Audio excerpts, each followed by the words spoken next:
what I'd like to speak today is about spirituality and 10 daily practices that we can put in our lives to develop our spiritual growth.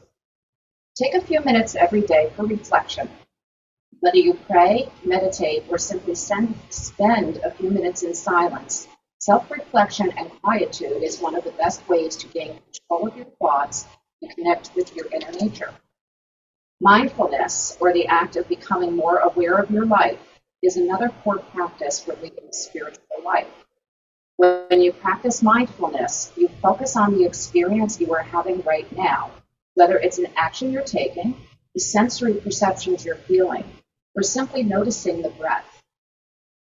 When you become more mindful, your entire life experience becomes richer, more peaceful, and more joyful. Spiritual individuals are often very intuitive. This is because being spiritual is about listening to your inner calling and becoming aware of your own resonance. Whether you think of this as a calling from God, your higher self, or simply a gut instinct about what you should do, learning to move in concert with this intuitive source will help lead you to a more fulfilling, positive experiences in daily life. Setting daily intentions also contributes to spiritual development. When you take a few moments at the beginning of the day to determine what it is you want to do, feel, and experience, you put yourself in the position that empowers you to take control of your life. Then, as you move through the day, you'll find that life begins to cater to your intention, as long as you remain focused on it. This is the beginning of spiritual mastery. As you evolve spiritually, you will naturally begin to view your life from a higher perspective. You will be better able to understand causes that underlie events and circumstances in the physical world, both for yourself and others. As you seek to understand these causes, you will build a stronger sense of compassion, since you will view others from their perspective more easily and understand forces that drive them to action, even if you disagree with what that act was. Negative emotions often come from holding on to the past. If you seek to move beyond negativity and live your life from a higher level, you need to learn to let go of past emotions and live more fully in the present moment. As you release the past, you will find that a tremendous burden lifts from you, and you will begin to feel clearer and more centered every single day. Forgiveness is another key aspect of spiritual development. Practicing forgiveness means learning to look at the actions of yourself and others without judgment. Forgiveness accepts that everything has its time and place, and that your timing, experience, and attitude are always perfect. Everyone always acts from the level of consciousness they inhabit, and thus cannot be judged from a different level. As you become more mindful and learn to forgive without judgment, you also learn to accept life in all of its myriad forms. Non-judgment is very close to the practice of acceptance. Whatever is, simply is. There is nothing inherently bad or good about it, except for your own opinions and beliefs. When you stop imposing your ego-driven view of the world, you find that you can appreciate what is around you more fully, exactly as it is right now. Unconditional love is one of the most important characteristics of a spiritual life. Spiritual individuals recognize that everything is an expression of love. At your core, you are a being of love, and so is everyone else. When you begin to see people for the love that is their true nature, you begin to emanate this love more fully and express it without bias or condition. Lastly is the practice of surrender, turning over every thought, belief, and emotion to a higher power. Whether you call this power God, spirit, universal energy, or your higher self, surrender requires total faith that all is well with you and with the world. When you fully believe that everything is always perfect, you can allow whatever may happen to happen without judgment. And this was taken from The Joy Within, founder and CEO Kyle Greenfield.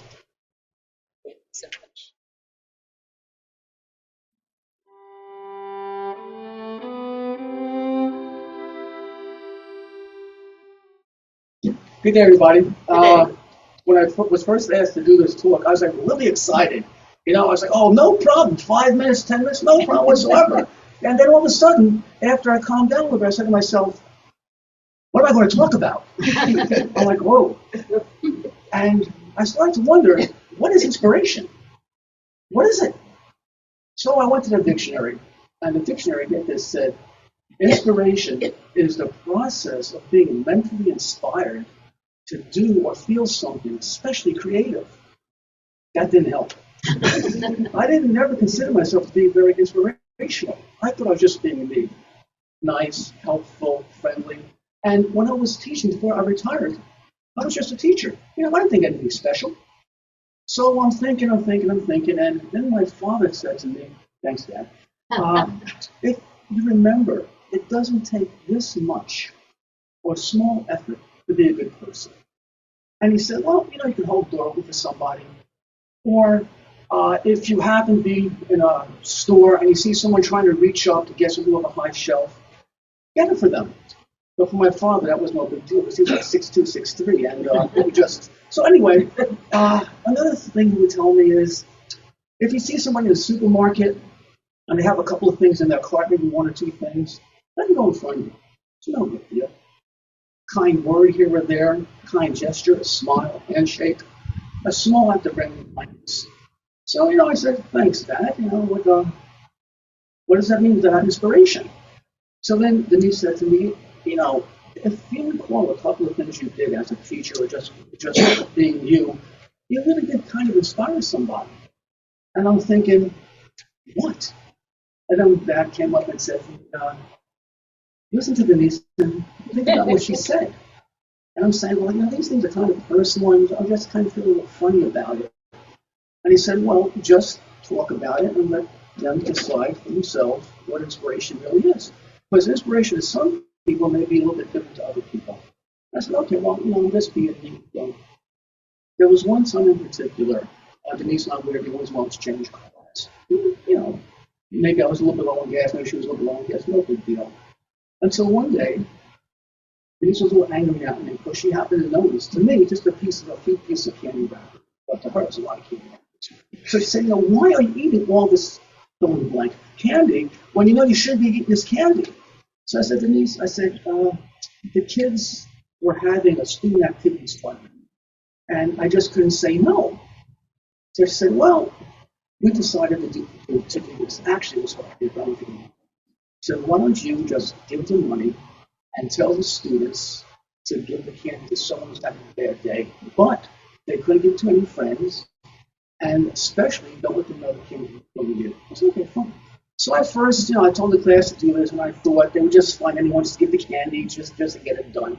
A couple of days later, they came back and I gotta tell you what I did. You know, this was great. Oh, they couldn't find the word, but they said they felt so good, so uplifted to help other people just to brighten someone else's day.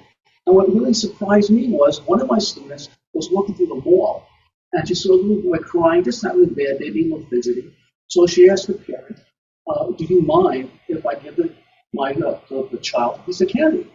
He said, Mr. Furl, when I give that child, his whole face just lit up, and I felt really, really, really excited. I'm like, great. So talk about a teachable moment. As I want to come together as a class and talk about this. What do you think was the outcome of this little remarkable experiment? And they said that they never realized what an act of grandparents could do. And for me, I was like, wow, you know, it was just, I just don't want to eat the candy. And I just never realized. And then there was another time where at the beginning of the school year, we were required to read IEPs for some of our students, which is called an individual educational program. So I would always highlight and take note of all the positive things the child did, and maybe make a small little note of what I needed to improve. You know, I was just doing my job. I think you know. Around the mid-marking period, we had the parent-student conferences. And I was talking to one of the parents of my students. Of course, I said, this is what she does well in class, and in my opinion, this is what she does well. And I thought that was it. Before the parent left, he stopped and said, oh, few teachers that actually said something positive about my child. A lot of times they always start with the negative, but it's just how you went about doing it. And I was shocked. But the big thing was the next day the student came back in class, she was like a changed person. She was engaged, she was very attentive, she had a great outlook about herself. And then what comes to my mind, my father said, a few kind words. And I never realized, because to me it was just doing my job. I never realized the impact that a few kind words had on somebody. But it's just amazing. So am I really inspirational? I don't know, because I don't do myself like that. As Dr. Phil once said, it takes 1,000 attaboys to correct one negative comment. Because for some reason, people tend to always remember and focus on the negative things. Very, very rarely the positive. So what I used to do, and I was just being me, so I thought it was the right thing to do. When I would walk the halls in school, I would just say hi to everybody. Students, colleagues, just anyone in the hall, just say hi. Maybe start a small conversation. No big deal, right? So one day, I'm walking my classroom, and some students stopped me, and they wanted to know why I do this, because they thought I was nuts, just walking down the hall saying hi to people. So I said, I learned a long time ago, you could either be a happy person or a sad person. I choose to be a happy person. I didn't think anything of it, so they said, okay, thank you, and they walked away. I went to class. Coming out of class, some kids walked up to me with a big smile and said, thank you. I said, why did you thank me? I didn't do anything. So I just smiled and said, thank you. And they started walking away. One kid turned around and said, what goes around? So I didn't realize what a couple of kind words could do. It was just totally amazing.